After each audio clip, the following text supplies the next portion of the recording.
তুই জলটা খাও। বাবা জলটা খেয়ে উপকার করলে গো। হ্যাঁ দেখো আমি রাস্তা দিয়ে পেরিয়ে যাচ্ছিলাম, দেখছি বয়স্ক মানুষটা মাথায় ছাতা নেই, ছাতাবিহীন রোদে, দেখো অসহায় মানুষ বসে গরমে কেমন ছুটছে, দেখুন মাঠে কি করছে এত গরমে।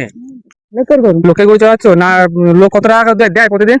এখন তো 15 টাকা করে গরু ছিল না। 15 টাকা করে গরু চড়ানোর জন্য দেয়?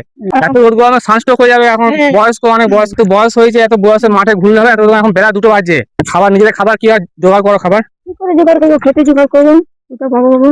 কিভাবে? মাঠে লোকে, লোকের কাজ জানি। লোকে মাঠে কাজ করো, হ্যাঁ। বেতন দিবে তারপরে খেতে পাবে। হ্যাঁ, 15 টাকা করে এক একটা গরু পিছনে দেয়, দিয়ে 15 টাকা করে পেলে সেই টাকা নিয়ে ওরা সংসার চালায়। তোমাদের ছাতা নিয়ে এসছি, এটা তুমি সবসময় রোদে বেরোলে এই ছাতাটা সবসময় ইউজ করো ছাতাটা, কেননা প্রচন্ড রোদ তো, ধরো ছাতাটা রোদের তাপে আমরা দাঁড়াতে পারছি না, এত রোদের তাপ। হ্যাঁ যত্ন কত করবে বাবা রে। প্রচন্ড রোদে অনেক পরিশ্রম মেহনতি করে এরা মানুষগুলো মানে নিজের দুবেলা খাবার জোগাড় করে। দাঁড়ালাম, মানুষটাকে দেখে দাঁড়ালাম, যাতে ওনাকে একটু উপকার বা সাহায্য করতে পারি, তার জন্য দাঁড়ালাম। দেখো মাঠটা পুরো ফাঁকা, যাদের দেখা মাঠটা পুরো ফাঁকা মাঠ, যাদের এরা একা এখানে আছে, এরা স্বামী স্ত্রী দুজনে গরু ছাগল চড়াচ্ছে, ওনার স্বামী ওখানে বসে আছে। বাড়িটা কোনখানে? অনেক দূরে বাড়ি, তোমার অনেকটা দূরে হেঁটে এসছো তো? ওই যে বাড়ি। ওইখানে বাড়ি, অনেক দূরে বাড়ি, প্রায় 2 কিলোমিটার 2.5 কিলোমিটার যেতে হবে। সেটা তাপ যে মানে মানুষ বেরোতে পারছে না। আমি রাস্তার পাশে সাইডে থেকে দূর থেকে লক্ষ্য করলাম যে মানুষটা বসে আছে ছাতাবিহীন রোদে গরমে, তাই ইনাকে কিছু সাহায্য করতে পারে, তার জন্য একটু জল মুখে দিলেন। জলটা ঠান্ডা জল একটু মুখে দাও, জলটা একটু মুখে দাও,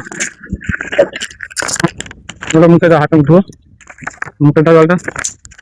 প্রচন্ড গরম, গরমে রোদে তাপে মানে একদম ঘেমে গেছে মানুষটা, বয়স্ক মানুষ, মোটামুটি 65-70 হবে বয়স। হ্যাঁ বাবা জলটা খেয়ে আমাকে উপকার করলো রোদ গরমে। হ্যাঁ প্রচন্ড। রোদে আছি বাবা।